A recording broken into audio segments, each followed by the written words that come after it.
Okay, and before you install your faucet, the first thing you want to do is take off the flange bolt and the two washers that attach it to the sink, like so.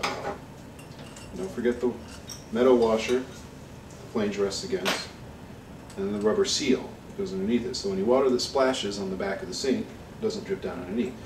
Now, as this one has, sometimes there'll be a little O-ring here that stays attached to this. Sometimes it's loose, so you got to be careful you don't knock it off and lose it.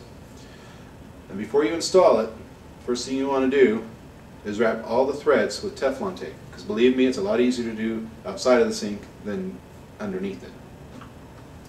So what you do, take your Teflon tape, and you want to wrap it in the direction of the threads. Now, since the threads go this way, we're going to wrap it this way, so that when you attach the hose, it's pushing against, or it's pushing with the Teflon tape and not against it, and doesn't unwrap it as it goes. You just get it started. Then you just wrap it kind of tightly, 2 or 3 times. Then you just pull off, snap it, and that's it. And you're going to do that with all of the threads on all the pipes that a water hose connects to. On this part, unfortunately, we cannot wrap the pipe thread with the Teflon tape just yet, because this has to fit down through the sink, this goes up over it, and then there's a flange that screws on top of it. If we put the Teflon tape on there before we installed it, this, when it goes over it, will strip all of it off, and it'll be for naught. So, we're going to install this next. And to do that, we simply put it through the hole. Then I'm going to go under and attach these to the bottom. The way this one works is you finger tighten this down to these, and after you do that, you take a screwdriver and you tighten these 2 screws to hold it in place, so that when you turn it, when you're turning back and forth, you're not unscrewing it. Now, Tim is going to assist me by holding the faucet upright while I attach the flange nut. Well, it's pretty damn tight. Oh, okay. You don't believe me? Do it your damn self. I believe you. Now we're going to take the Teflon tape. That's the Teflon tape cover. Teflon tape. You just have to do the very bottom inch of the pipe thread, because the hose isn't going to go up further than that.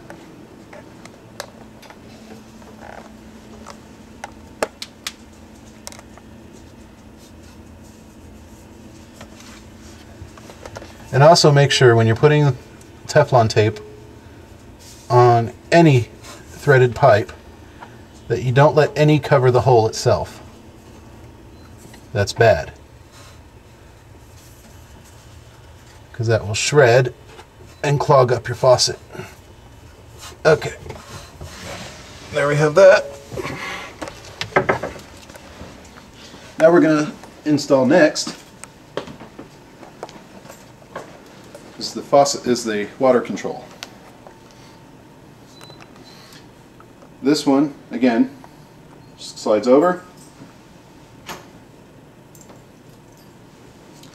Metal washer, rubber washer, flange.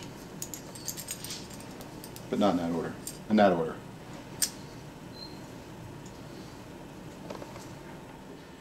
Okay, now we've installed the control. It was the same as it was for this one. You just slide it in and put the washers and the flange nut on, tighten it down. So these are up here, these are snug. It's wobbly because this is a builder's grade sink that's a very thin gauge, and so it bends easily. Eventually we are going to upgrade the sink, but we're probably going to wait and do that when we upgrade our counters.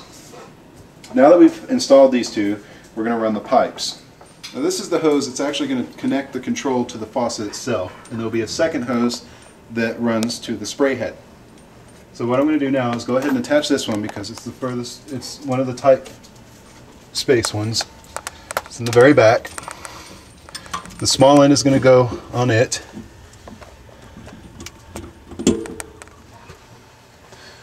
Once you hand tighten it down, you're going to take a crescent wrench or a pipe wrench and just snug it down, but don't over tighten it because you could knock the soldering loose up inside the faucet. And we've located which side is the hot and which side is the cold. This is the hot water hose right here, and we're going to hook it up to the side that's the hot water. Again, being careful not to cross the threads. Sometimes it helps if you go backwards until it gives a little hop, and then usually the threads are seated correctly.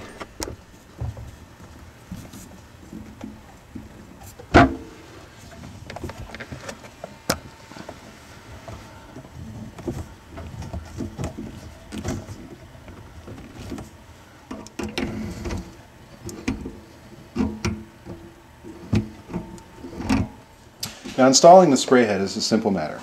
You've got the spray head base here, just pops in there, and the flange nut, it's plastic, so you're just going to tighten it by hand. It goes underneath and holds the base down. Okay, here we have the spray nozzle hose. And what you're going to do is feed the small end through the base into the sink. And just go ahead and seat the base of the spray head right there. And we're going to go under here and attach it to the control. And after that, we're going to attach the spray head and test it out. Okay, well, now we've got the spray hose attached.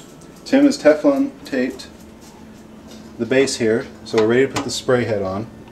And before we turn anything back on, we want to take the aerator screen off the sink so that we can flush out all the pipes and get any flashing or little bits of anything that's in there out and not trapped in the screen. So now we're going to attach this. And for most of these, it's going to be just simply screwing it on. It's probably one of the easiest parts.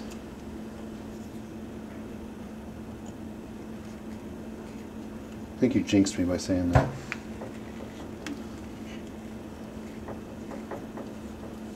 There we go. Just hand tighten. Set it back down in there. And now I'm going to turn the water back on underneath the sink, and we're going to see what happens when we turn it on. Alright, we have all the piping hooked back up. We've got the water turned back on. And now for the moment of truth to see if we have a working faucet. We checked all the fittings under there for leaks, and we're leak free. So now to flush the pipe.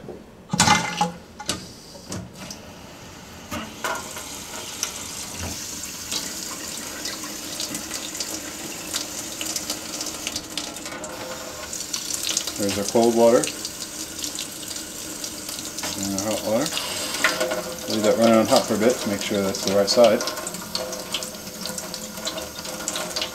If it's not, one thing you can do is flip the little cold water, hot water icon, so we don't necessarily have to undo all the work that we've done. Because little known fact, that is actually just a rubber plug that conceals the Allen bolt that's underneath there. So there we go. A nice functioning new sink. Redoes the look of your kitchen. Faucet. Damn it. A nice new faucet. It's a faucet, dear. A nice new faucet for your kitchen. Kind of gives it a fresher, newer look. It really actually did a lot for our sink here.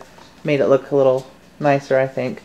Yeah, it did. And of course the metal matches the rest of the house now with the brushed finish instead of the chrome. So, if you have the time and you have the effort and you have a little bit of elbow grease, instead of calling a plumber next time, why don't you just do it your damn self?